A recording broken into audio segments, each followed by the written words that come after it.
Okay, stats. 10.3 is very similar to 10.2, just we're doing a population mean instead of a population proportion. Usually that means we're going to have a set of data, and oftentimes that set isn't big enough, so we have to use t-tables instead of z-tables for our critical values. And we'll do classical and p-value approach, and again, we're not going to do confidence interval approach. So the test hypotheses regarding the population mean, because we're using the t-distribution, reminder it's x bar minus mu divided by s over the square root of n, which is our standard deviation. This part is our standard deviation for the sample mean. Following the t-distribution with n minus 1 degrees of freedom, where n is our number of samples, of course our degrees of freedom on the t-chart should be n minus 1. Below here is just a reminder of properties of the t-distribution. It hasn't been long since we did those, so we're not going to go over them again, but it's very similar to the z-score distribution. To test hypotheses regarding the population mean, we use the following steps. Samples obtained using simple random sampling. It has no outliers, and the population is normally distributed, and the sample size is large, or the sample size is large. The sample values are independent of each other.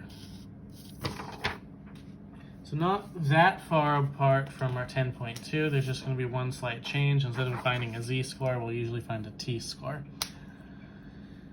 Okay, so it's the same as the proportion testing. We have the classical approach, which means we need to determine the null and alternative hypotheses. Now, just like there's two-tailed, left-tailed, and right-tailed tests, the only difference here is instead of p, we now have mu because it's a sample proportion instead of a population proportion, like a sample number.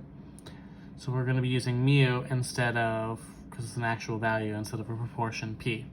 The level of significance will be based on the seriousness of making a type 1 error and usually be given to you.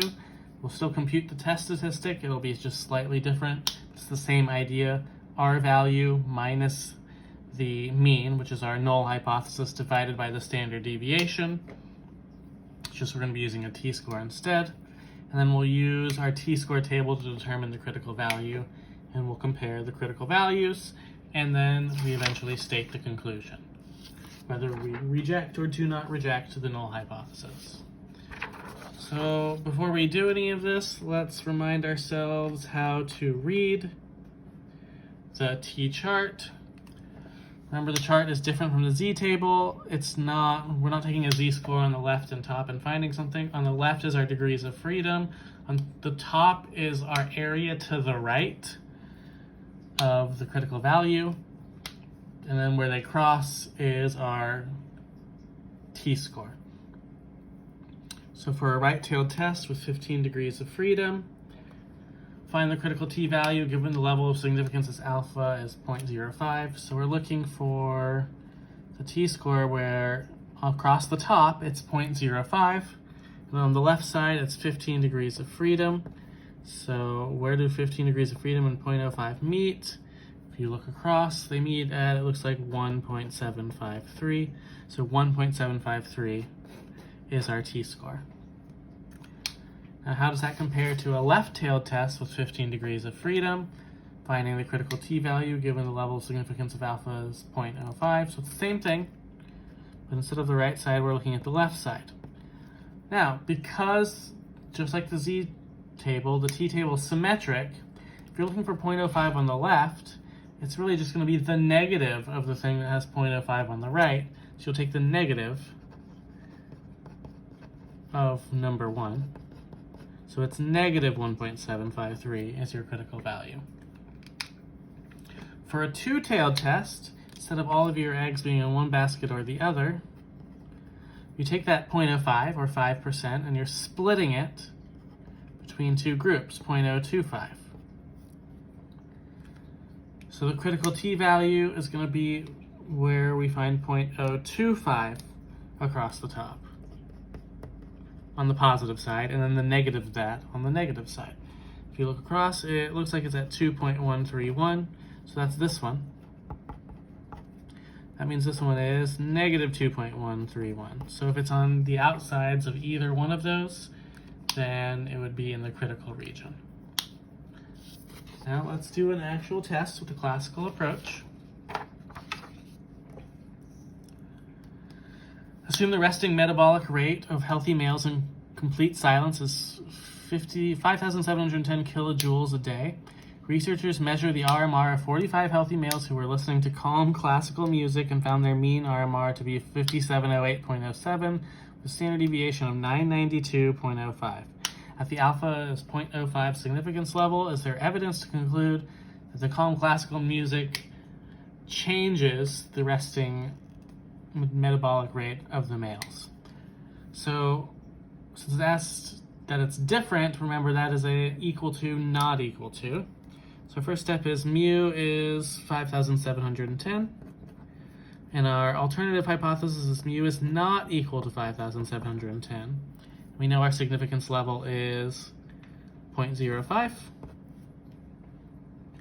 Now let's quickly calculate S over the square root of n. That is the denominator here. S is our sample standard deviation, 992.05, divided by the square root of the number of people in the study, so the square root of 45. So 992 divided by the square root of 45. Let's put that in the calculator. Or Google if you're on your computer.